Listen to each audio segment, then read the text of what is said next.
सभी को मेरा नमस्कार। आज हम बात करेंगे महिला सशक्तिकरण के ऊपर। जैसा कि आप सभी जानते हैं कि उत्तर प्रदेश सरकार द्वारा महिला सशक्तिकरण के ऊपर महिला सशक्तिकरण के ऊपर एक अभियान चलाया गया है, जो पिछले वर्ष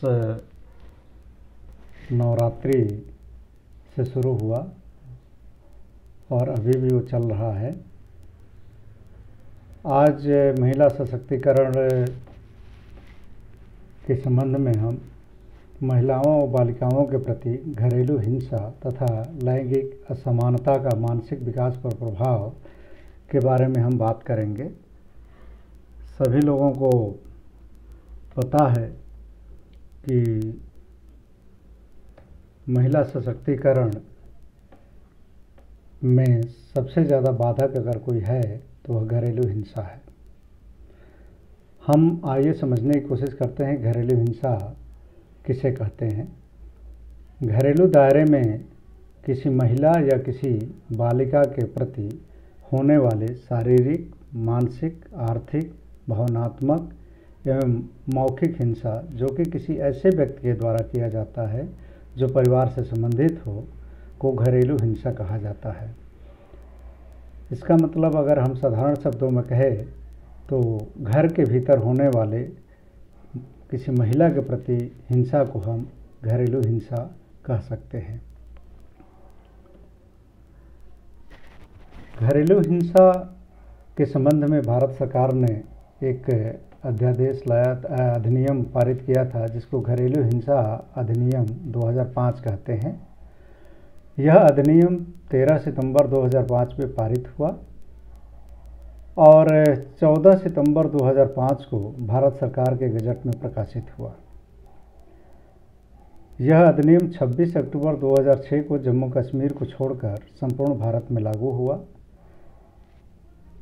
जम्मू कश्मीर में इसलिए नहीं लागू हुआ क्योंकि वहाँ पर 370 धारा लगी हुई थी, लेकिन वर्तमान में जब धारा 370 जम्मू कश्मीर से हट गई तो वहाँ पर भी ये घरेलू हिंसा अधिनियम लागू हो गया है।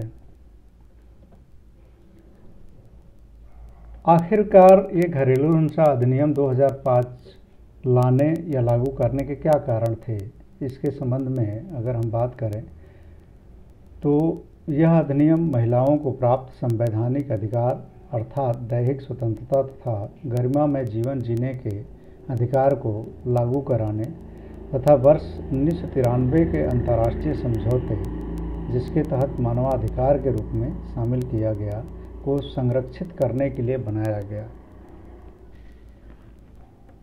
इसके माध्यम से महिलाओं के अधिकारों एवं सम्मान की रक्षा करते हुए प्रगतिशील एवं एक सभ्य समाज के निर्माण का प्रयास किया गया है। यानी कि यह महिलाओं के अधिकार और सम्मान की रक्षा करने के लिए लाया गया। और जब महिलाओं के अधिकार और सम्मान की हम बात करते हैं तो जब तक उसकी हम रक्षा नहीं करेंगे तब तक कोई भी समाज प्रगतिशील नहीं हो सकता है और सभ्य समाज का निर्माण नहीं हो सकता है। सभ्य समाज में महिलाओं का अधिकार उतना ही होना चाहिए जितना पुरुषों का अधिकार होता है, और इसलिए इस अधिनियम को लाया गया। आखिरकार जब ये अधिनियम लाया गया तो उसमें पीड़ित या व्यथित व्यक्ति कौन हो सकता है, इसके बारे में थोड़ी सी हम बात करेंगे। जाहिर तौर पर इस अधिनियम के तहत कोई महिला ही पीड़ित व्यक्ति या व्यथित व्यक्ति हो सकते हैं। दूसरा, रक्त जनित संबंध, जैसे माँ बेटा, पिता पुत्री, भाई बहन। अब यहाँ पर माँ पुत्री और बहन, ये तीनों ही पीड़ित या व्यथित व्यक्ति हो सकते हैं। दूसरा है विवाह जनित के अंतर्गत हम ससुर बहू, पति पत्नी, देवर भाभी को ले सकते हैं। और यहाँ पर पीड़ित जो होंगे वो बहू हो सकती है, पत्नी हो सकती है, भाभी हो सकती है। अगला जो है पॉइंट है दत्तक या गोद लिया हुआ पुत्री। यहाँ पर पुत्री जो है वह पीड़ित या व्यथित व्यक्ति हो सकती हैं। यहाँ जो है घरेलू हिंसा के अंतर्गत हम देखने का प्रयास करेंगे कि कौन कौन किस प्रकार की हिंसा जो है वह घरेलू हिंसा के अंतर्गत आते हैं, जिसमें शारीरिक हिंसा, आर्थिक हिंसा, मानसिक हिंसा, मौखिक हिंसा, वाचिक हिंसा, लैंगिक हिंसा। शारीरिक हिंसा के अंतर्गत यह है कि किसी महिला के साथ घर के परिवार के किसी सदस्य द्वारा मारपीट करना। आर्थिक हिंसा पे किसी महिला को आर्थिक रूप से परेशान करना। अगर वो कोई कार्य कर रही है तो उसको आर्थिक कार्य करना चाहती है, कोई व्यवसाय करना चाहती है, नौकरी करना चाहती है, या उसको पैसे की आवश्यकता है और वो उसमें हम बाधा बनते हैं, तो इस तरह के हिंसा को हम आर्थिक हिंसा कह सकते हैं। तीसरा है मानसिक हिंसा। मानसिक हिंसा के अंतर्गत जो है हम मानसिक रूप से किसी को परेशान करते हैं, टॉर्चर करते हैं और गाली गलौज करते हैं और कोई व्यंग करते हैं।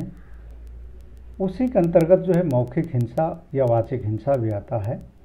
मौखिक हिंसा जो हम बोल के करते हैं, जो अभी मैंने कहा कि किसी को गाली देना, उसको उकसाना, उसके प्रति नकारात्मक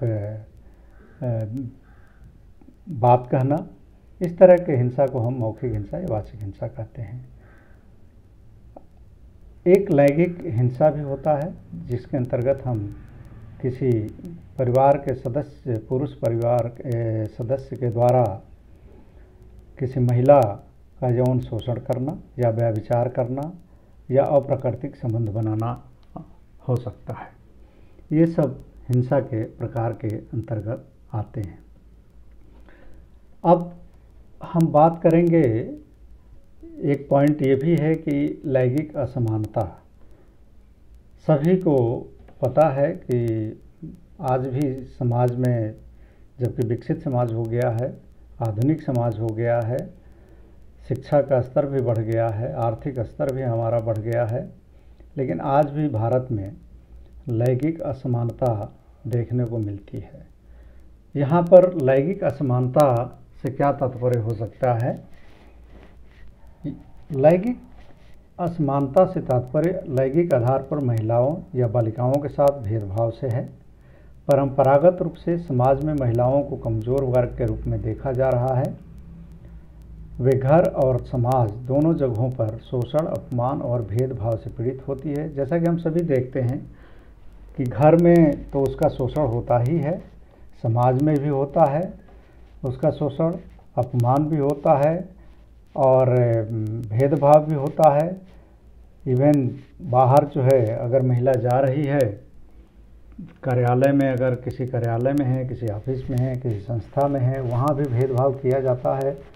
किसी व्यवसाय में है तो वहाँ भी भेदभाव किया जाता है। किसी भी संगठन में जो है वह उसके साथ भेदभाव किया जा रहा है। वैश्विक लैंगिक अंतराल सूचकांक 2020 में भारत 153 देशों में 112वें स्थान पर रहा। इसे साफ तौर पर अंदाज़ा लगाया सकता है कि हमारे देश में लैंगिक भेदभाव की जड़ें कितनी गहरी है और कोई भी समाज तब तक उन्नति नहीं कर सकता है जब तक हम लैंगिक असमानता को समाप्त नहीं करते हैं। जब तक ये लैंगिक असमानता बना रहेगा तब तक जो है कोई भी समाज विकास नहीं कर सकता है और न ही एक सभ्य समाज के रूप में विकसित हो सकता है। लैंगिक असमानता किस क्षेत्र क्या क्या हो सकते हैं, किन किन क्षेत्रों में लैंगिक असमानता देखने को मिलती है? सामाजिक क्षेत्र के अंतर्गत देखने को मिलती है, आर्थिक क्षेत्र में भी देखने को मिलती है, राजनीतिक क्षेत्र में देखने को मिलती है, विज्ञान के क्षेत्र में भी देखने को मिलती है, शैक्षणिक क्षेत्र में भी देखने को मिलती है, क्रीड़ा एवं मनोरंजन के क्षेत्र में भी देखने को मिलती है, धार्मिक क्षेत्र में भी देखने को मिलती है। सामाजिक क्षेत्र में महिलाओं को अभी भी वो स्टेटस या कहा जाए कि अधिकार नहीं मिला हुआ है जो मिलना चाहिए। आर्थिक क्षेत्र में भी जो है वो आत्मनिर्भर नहीं है। अभी भी महिलाएं जो है घरेलू कार्यों में, ज़्यादातर महिलाओं को भारत में अगर हम देखें तो ज़्यादातर महिलाएं जो है घरेलू कार्यों में ही संलग्न हैं और कोई अपना स्वयं का व्यवसाय या कोई नौकरी इस तरह के कार्य जो है उसमें बहुत कम महिलाएं लगी हुई है। राजनीतिक क्षेत्र की बात करें तो अभी भी जो हमारे देश के चाहे लोकसभा हो, राज्यसभा हो, विधानसभा हो या विधान परिषद हो, उसमें महिलाओं की सहभागिता या भागीदारी बहुत ही कम है जितना कि होना चाहिए। जबकि सबको ये मालूम है कि महिलाएं जो है वह आधी आबादी कही जाती है देश की, लगभग 50% आबादी उनकी है, लेकिन सहभागिता जो है बहुत ही कम है। इसी तरह से विज्ञान के क्षेत्र में हम देखें तो बहुत सारे ऐसे संगठन हैं जहां पर महिलाओं के साथ जो है भेदभाव किया जाता है और जितनी मात्रा में हमारे देश में महिलाओं को विज्ञान के क्षेत्र में प्रतिभाग करना चाहिए, कार्य करना चाहिए, उतनी महिलाएं नहीं कर पा रही हैं। शैक्षिक क्षेत्र में भी हम बहुत ज़्यादा भेदभाव करते हैं। शैक्षिक क्षेत्र में अक्सर अपने हम गांव या शहर या आस पड़ोस में देखते हैं कि बहुत सारे लोग जो है अपने बेटों को तो जो है शिक्षा देना चाहते हैं, लेकिन लड़कियों को शिक्षित नहीं करना चाहते हैं और अक्सर उनके मस्तिष्क में या दिमाग में यह रहता है कि ऐसी शिक्षा जो है लड़कियों को ज़्यादा देने की कोई ज़रूरत नहीं है, क्योंकि लड़कियां तो एक दिन जो है हमारे घर पे तो रहेंगी नहीं, दूसरे के यहाँ चली जाएंगी, तो इस तरह के जो है शिक्षा देने से क्या फ़ायदा है। फिर उसके अलावा ये भी उनके दिमाग में रहता है कि अगर हम शिक्षा के ऊपर खर्च कर दे रहे हैं तो फिर आगे जो हमें दहेज के रूप में जो है लड़के वाले को देना पड़ेगा, वो कहाँ से आएगा। तो इस तरह की चीज़ें हैं। अभी भी समाज के बहुत सारे ऐसे सेक्शन हैं, ऐसे कहा जाए कि जो है बहुत सारे ऐसे लोग हैं जो अभी भी लड़कियों को शिक्षा से वंचित रख रहे हैं। हालांकि बहुत सारे जो है धीरे धीरे इसमें बदलाव आ रहा है और शिक्षा के क्षेत्र में लड़कियां आगे बढ़ चढ़ कर हिस्सा ले रही है, लेकिन अभी भी बहुत कुछ किया जाना शेष रह गया है। क्रीड़ा एवं मनोरंजन के क्षेत्र में ज़्यादातर हम देखते हैं अब इस समय तो जो है बहुत सारी लड़कियां जो है उस क्षेत्र में बहुत आगे बढ़ रही है। बहुत ही इंटीरियर जो गांव हैं, दूर दराज के जो गांव हैं, वहाँ की लड़कियां निकल करके सामने आ रही हैं, लेकिन अभी भी वो स्थान लड़कियों को क्रीड़ा और मनोरंजन के क्षेत्र में नहीं मिला है जो स्थान लड़कों को मिला हुआ है। तो यहाँ भी एक भेदभाव देखने को मिलता है और यह भेदभाव जो है वह परिवार इकाई से लेकर करके समाज और ऊपर राज्य या नेशनल लेवल तक देखने को मिलता है। धार्मिक क्षेत्र, ज़्यादातर धार्मिक जो कार्य है वह पुरुषों द्वारा जो है उसमें जो है पुरुषों के द्वारा ही संपादित होते हैं और उसके अंतर्गत जो है जितने आप साधु संत या शंकराचार्य देखेंगे सभी में मैक्सिमम जो है वो पुरुष ही मिलते हैं, क्योंकि पुरुष प्रधान समाज के कारण से इस तरह की स्थिति भारत में बनी हुई है। तो धार्मिक क्षेत्र में भी हम भेदभाव करते हैं। बहुत सारी चीज़ें जो है बहुत सारे कारण जो है इस लैंगिक असमानता के लिए जिम्मेदार हैं और उसमें अगर हम कहें तो पहला कारण जो है वो पारिवारिक कारण है। परिवार में अगर हम कहें तो जो उनका समाजीकरण किया जाता है लड़कियों का, वह लड़कों से भिन्न होता है। यानी जेंडर इक्विटी, जेंडर इक्वेलिटी की जब हम बात करते हैं तो वहाँ समानता देखने को नहीं मिलता है। दोनों के साथ अलग अलग तरह से परवरिश किया जाता है और उस परवरिश के कारण से जो है लैंगिक असमानता का भाव जो है लड़के और लड़कियों के बीच में उत्पन्न होता है।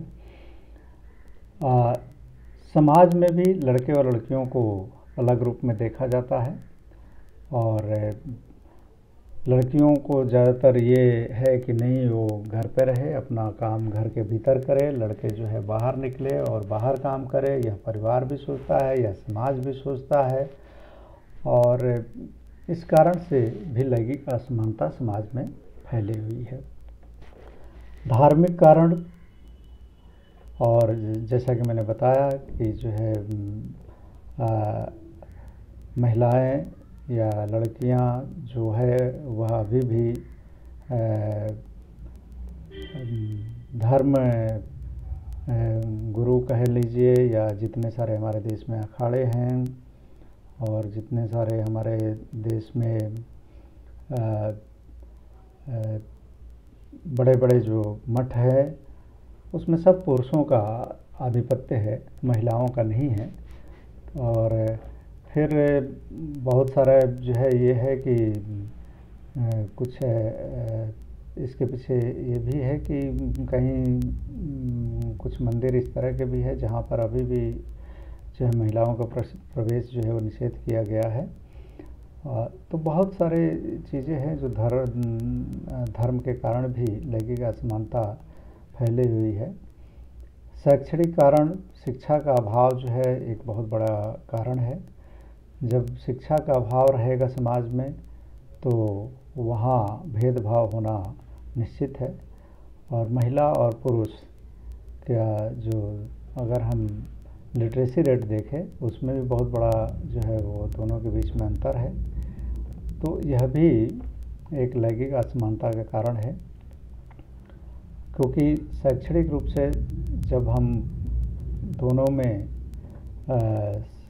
दोनों के साथ शैक्षणिक रूप से जब दोनों के साथ समान व्यवहार नहीं करेंगे तो वह लैंगिक असमानता उत्पन्न करेगा। बहुत सारे परिवार है, बहुत सारे समाज है जहाँ पर जो है शिक्षा का अभाव है और शिक्षा के अभाव के कारण से जो है लैंगिक असमानता फैली हुई है।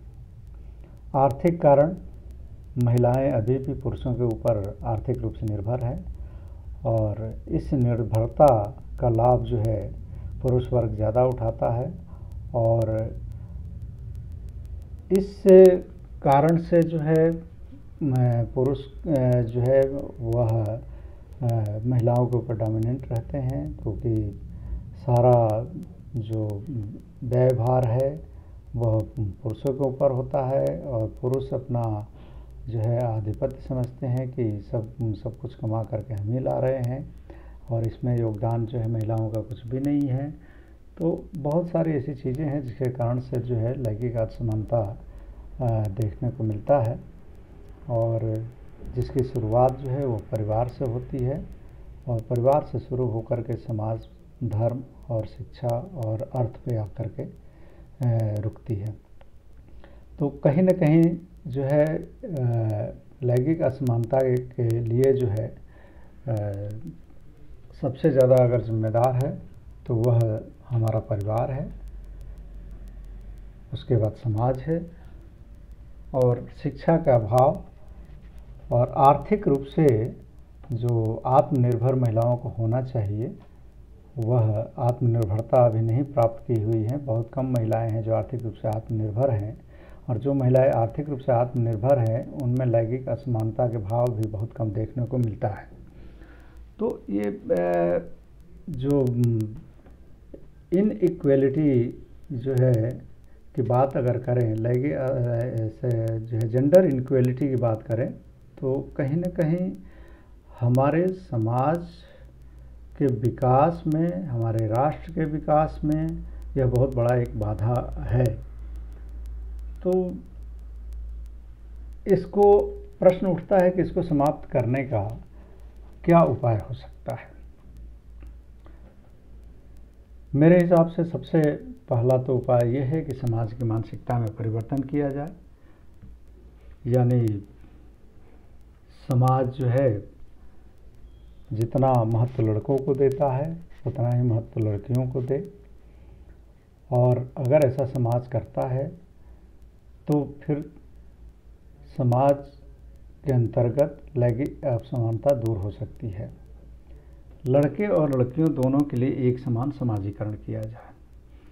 जो मैंने पहले बात की थी कि दोनों के समाजीकरण जो होता है, सोशलाइजेशन होता है, दोनों में अंतर किया जाता है और लड़कियों से जो है घर के भीतर कार्य कराया जाता है और लड़कों को बाहर भेजा जाता है। लड़कियों के ऊपर रोक लगाया जाता है, लड़कों के ऊपर कोई रोक नहीं लगाया जाता है। और जब लड़कों को खेलने के सामान में ही अगर हम देख ले तो लड़के और लड़कियों के जो बचपन में अगर खेलने के लिए अगर हम कोई सामान देते हैं तो उसमें भी अंतर आता है। लड़कियां जो है गुड्डे गुड़ियों से खेलती हैं और लड़के अपना जो है किसी दूसरे तरह के जो है खेल होते हैं उसके साथ खेलते हैं। तो यहाँ पे लड़के और लड़कियों दोनों के लिए जब तक एक समान समाजीकरण की प्रक्रिया हम नहीं अपनाएंगे तब तक यह भेदभाव उत्पन्न होता रहेगा। केवल हम लड़कियों से खाना बनवाते रहेंगे और लड़के केवल खाने के लिए रहेंगे तो ये स्थिति तो पैदा होगी। तो अगर परिवार जो है वह कोशिश करे कि अगर लड़कियां घर के काम करती हैं तो लड़के भी घर के काम करें, लड़के अगर बाहर के काम करते हैं तो लड़कियां भी बाहर के काम करें, तो अगर ऐसा परिवार करता है तो मैं समझता हूँ कि लैंगिक असमानता को दूर किया जा सकता है। तीसरा पॉइंट है राजनीतिक प्रतिभा। हमारे देश में राजनीतिक रूप से जो है पुरुष जो है डोमिनेटिंग स्थिति में है महिलाओं की अपेक्षा। अभी भी बहुत कम महिलाएं हैं जो राजनीतिक रूप से मजबूत हैं या अपने देश के लोकसभा, राज्यसभा या विधानसभा या विधान परिषद में पहुंच पाई हैं। ज़्यादातर जो है पुरुष ही राजनीति करते हुए दिखते हैं। तो जब तक उस क्षेत्र में, राजनीतिक क्षेत्र में महिलाएं बढ़ चढ़कर हिस्सा नहीं लेती है तो स्थिति जो है समाज की अच्छी नहीं हो पाएगी। इसके लिए ज़रूरी है कि महिलाओं को राजनीति में प्रतिभाग करने हेतु समाज जो है प्रोत्साहित करे, परिवार जो है प्रोत्साहित करे, आगे बढ़ाए। इसके द्वारा भी हम लैंगिक असमानता को दूर कर सकते हैं। अगला पॉइंट है शैक्षणिक स्तर में सुधार। मैंने पहले भी कहा कि शिक्षा के स्तर में जो है अभी भी लड़के और लड़कियों की रेशियो देखिए तो अब वर्तमान में तो काफ़ी कुछ सुधार हो चुका है और लगभग हाई स्कूल इंटर तक जो है दोनों का रेशियो लगभग बराबर है। लेकिन जैसे ही हम हायर एजुकेशन में जाते हैं, उच्च शिक्षा में जाते हैं, वहाँ पे रेशियो जो है गड़बड़ हो जाता है और लड़कियां जो है वह शैक्षणिक संस्थानों से ड्रॉप आउट कर जाती हैं। उसके बहुत सारे कारण हो सकते हैं और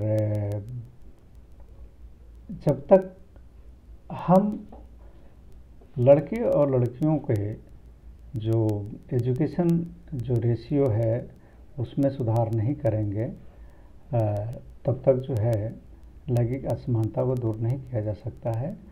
इसलिए शैक्षणिक स्तर में सुधार करना बहुत ज़रूरी है। जितना शिक्षा हम लड़कों को देते हैं उतनी ही शिक्षा हम लड़कियों को भी दिलाएं। हर माँ बाप अगर ये कोशिश करे कि अगर हमारा बेटा जो है ग्रेजुएट हो, पोस्ट ग्रेजुएट हो, डॉक्टरेट हो या मेडिकल में जाए या इंजीनियरिंग में जाए, किसी भी क्षेत्र में जाए, तो वैसे ही हमारे घर की लड़कियां भी उस क्षेत्र में आगे बढ़ें। अगर यह मेंटालिटी, यह मानसिकता अगर हमारे भीतर आ जाए तो मैं समझता हूँ कि इसके द्वारा लैंगिक असमानता को जो है समाप्त किया जा सकता है। है। जितना ज़्यादा से ज़्यादा हो सके महिलाओं को आर्थिक क्षेत्र में आत्मनिर्भर बनाना बहुत ज़रूरी होता है, क्योंकि जब तक आर्थिक रूप से आत्मनिर्भर महिलाएं नहीं होंगी तब तक यह लैंगिक असमानता बनी रहेगी। और आर्थिक क्षेत्र में आत्मनिर्भर बनाने हेतु जो है एक आजकल टर्म जो है प्रचलन में आया है, जेंडर बजटिंग करके। तो महिलाओं के लिए एक अलग से बजट बनाया जाए, उनके व्यवसाय के लिए वो जो कुछ भी करना चाहती है, जैसा भी व्यवसाय करना चाहती है उसके लिए जो है लोन दिया जाए। तो मैं समझता हूँ कि अगर ऐसा कुछ जो है किया जाए तो महिलाओं और पुरुषों के बीच लैंगिक असमानता कम हो सकती है। और ज़्यादा से ज़्यादा महिलाओं को, लड़कियों को प्रोत्साहित किया जाए कि वह पढ़ लिख कर के आगे बढ़ें, नौकरी में जाएं, चाहे वो गवर्नमेंट का सेक्टर हो, चाहे वो प्राइवेट सेक्टर हो, किसी भी सेक्टर में या व्यवसाय के क्षेत्र में आगे बढ़ें। तो जब तक आर्थिक क्षेत्र में आत्मनिर्भरता महिलाओं में नहीं आएगा तब तक जो है लैंगिक असमानता को समाप्त करना मुश्किल होगा थोड़ा। इसलिए बहुत ज़रूरी है कि उनको आर्थिक क्षेत्र में आत्मनिर्भर बनाया जाए। और यह कार्य शासन स्तर से, सरकार के स्तर से, परिवार के स्तर से, समाज के स्तर से किया जा सकता है। अगला पॉइंट है कानूनी प्रावधान। लैंगिक असमानता या घरेलू हिंसा को कम करने के लिए कानूनी प्रावधान भी किए गए हैं, लेकिन कानूनी प्रावधान तब तक जो है प्रभावी नहीं हो सकता है जब तक इसके बारे में जानकारी न हो। तो ज़रूरी है कि महिलाओं को, विशेषकर महिलाओं को, लड़कियों को, बालिकाओं को इसका जो भी कानूनी प्रावधान उनसे संबंधित है उसके बारे में जानकारी दिया जाए, ज़्यादा प्रचार प्रसार किया जाए। और जितना ही ज़्यादा उनको जानकारी मिलेगी उसका लाभ उनको ज़्यादा मिलेगा और ये जो लैंगिक असमानता रूपी बीमारी है इसको दूर किया जा सकता है। जेंडर बजटिंग की बात मैं कर ही चुका हूँ, तो आगे बढ़ते हैं। घरेलू हिंसा तथा लैंगिक असमानता का मानसिक विकास पर प्रभाव। अब देखिए, घरेलू हिंसा और लैंगिक असमानता दोनों ही हमारे समाज की बहुत बड़ी बीमारी है। हम आसपास में, घर में या आसपास पड़ोस में, समाज में अक्सर हम देखते हैं कि बहुत सारी महिलाएं जो है घरेलू हिंसा के शिकार हो जाती हैं। और यह आज के आधुनिक युग में भी ऐसा चल रहा है। इसी तरह से लैंगिक असमानता के बारे में भी हम पहले बात कर चुके हैं। अब प्रश्न ये उठता है कि अगर कोई किसी के ऊपर कोई हिंसा किया जा रहा है, विशेषकर महिला के ऊपर या किसी बालिका के ऊपर, तो ऐसी हिंसा का, चाहे वो हिंसा का कोई भी रूप हो, चाहे वो वाचिक हो, मौखिक हो, मानसिक हो, आर्थिक हो या शारीरिक हो, किसी भी प्रकार की हिंसा हो, उसका उस व्यक्ति के मानसिक विकास पर क्या प्रभाव पड़ता है। देखिए, सबसे ज़्यादा प्रभाव तो जो पीड़ित होता है, जो घरेलू हिंसा का शिकार होता है, उस पर ही पड़ता है, लेकिन उसका साइड इफ़ेक्ट भी होता है। और जैसा मैंने एक पॉइंट यहाँ पे दिया हुआ है कि घरेलू हिंसा चाहे वह किसी भी रूप में हो, बच्चों पर इसका नकारात्मक प्रभाव पड़ता है। सबसे ज़्यादा अगर नकारात्मक प्रभाव पड़ता है तो उस परिवार में उस बच्चे पे पड़ता है जिस बच्चे की माँ के ऊपर या बहन के ऊपर या भाभी के ऊपर कोई इस तरह के हमले किए जा रहे हैं। और घरेलू हिंसा का जो है के कारण से बच्चों का जो मानसिक विकास होता है वह अवरुद्ध हो जाता है। उसके भीतर चिंता, तनाव, अवसाद, निराशा, आक्रामकता जैसे अनेक व्यक्तित्व विकार उत्पन्न हो जाते हैं। और ये अगर इस तरह के जो चिंता है, तनाव है, अवसाद है, निराशा है, यह सब उस बच्चे में रहता है या महिला में रहता है, तो उसके अंतर्गत जो है, उसके कारण से जो है वो कुसमायोजित व्यवहार करने लगता है। यानी कुसमायोजित व्यवहार मतलब उसके व्यवहार जो होते हैं वह समायोजित नहीं होता है। वो किसी के साथ अपना एडजस्टमेंट जो है वो जो है व्यवहार नहीं कर पाता है। वह कटा दूसरे समाज के लोगों के साथ में, दूसरे जो अपने ही समाज के, अपने ही परिवार के दूसरे लोगों के साथ में जुड़ाव महसूस नहीं करता है। वो अलग थलग पड़ा रहता है। और ऐसे परिवार में जो पीड़िता होती है या जो बच्चे होते हैं, उनके भीतर जो है मानसिक दुर्बलता और अधिगम असमर्थता यानी सीखने में असमर्थता उत्पन्न हो जाती है। मानसिक रूप से वो दुर्बल हो जाते हैं। वो सीखने की प्रवृत्ति उनमें कम होती है, क्योंकि वो हमेशा जो है अवसाद और निराशा की स्थिति में रहते हैं। उनके भीतर जो है मनोदशा विकृतियाँ भी उत्पन्न हो जाती है। उनके भीतर उन्माद और विषाद भी उत्पन्न होने लगते हैं। और विषाद से तात्पर्य यहाँ पर है कि बहुत ज़्यादा गहरे अवसाद में पहुँच जाना, निराशा में पहुँच जाना। तो इस तरह की स्थिति जो है उनके भीतर आ जाता है। उन्माद उसके ठीक विपरीत स्थिति होती है जो एक्सट्रीम पे होती है। दोनों ही एक्सट्रीम पॉइंट है, उन्माद और विषाद। तो इस तरह की भी स्थिति उनके मानसिक विकास पर पड़ता है। इसके अलावा बहुत सारे जो है घरेलू हिंसा के कारण से सब्सटेंस रिलेटेड डिसऑर्डर उत्पन्न हो जाते हैं। यानी कि अल्कोहल लेना शुरू कर दें, इसी तरह के कुछ और तरह के ड्रग्स लेना शुरू कर देते हैं। गलत जो है संगति में उस तरह के जो विशेषकर जो बच्चे होते हैं वो गलत संगति में पहुंच जाते हैं।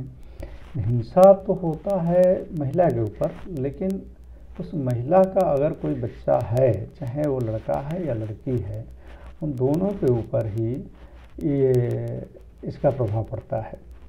और उन दोनों में ही जो है इस तरह के चिंता, तनाव, अवसाद और निराशा, आक्रामकता जैसे लक्षण उत्पन्न हो जाते हैं। और सबसे ज़्यादा असर जो मैं लड़कियों पर कहा, तो इसलिए मैंने कहा कि जो है लड़कियों को जो है आफ्टर ऑल कभी शादी वादी होती है तो वो जो है बाहर उसको जाना होता है, दूसरे के घरों में जाना होता है। और अगर इस तरह से चिंता या तनाव या अवसाद या निराशा की स्थिति में लड़कियां दूसरे के घरों में जाएंगी तो वहाँ उस परिवार के साथ में वो एडजस्ट नहीं कर पाएंगी। तो क्योंकि इन सब कारणों से उसके व्यक्तित्व का एक सकारात्मक विकास नहीं हो पाता है और व्यक्तित्व विकास जो है वह प्रभावित हो जाता है। कुसमायोजित व्यवहार ऐसे लोगों का जो होता है, चाहे वो महिला हो चाहे उसके बच्चे हों, उनका व्यवहार जो है कुसमायोजित हो जाता है।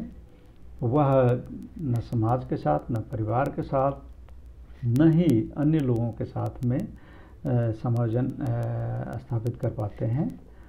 तो ऐसी स्थिति जो है घरेलू हिंसा तथा लैंगिक असमानता के कारण से उत्पन्न होते हैं। और इसके उपाय तो वही है कि इन सब चीज़ों को दूर कैसे किया जाए। जो कुछ भी इनके मानसिक विकास के ऊपर प्रभाव पड़ रहा है घरेलू हिंसा और लैंगिक असमानता के कारण से, तो इसको दूर करने का तो ये है कि इसकी शुरुआत हम परिवार से करें, समाज से करें। अगर परिवार में स्वस्थ वातावरण बना रहे तो इस तरह की स्थिति ही न निर्मित हो जिसके कारण से किसी महिला या बच्चों पर इसका नकारात्मक प्रभाव पड़े। दूसरा स्थिति यह है कि कानून बनाया जाए, और कानून तो ऑलरेडी है ही, लेकिन वो कानून कितना अमल में आता है, कितना न्याय दिलाता है, इस पे बहुत कुछ निर्भर करता है। क्योंकि बहुत सारे केसेस जो होते हैं घरेलू हिंसा के, वो बहुत लंबे समय तक चलते रहते हैं। तो जितना जल्दी न्याय मिले तो उतना ही ज़्यादा वो प्रभावी कानून हो सकता है।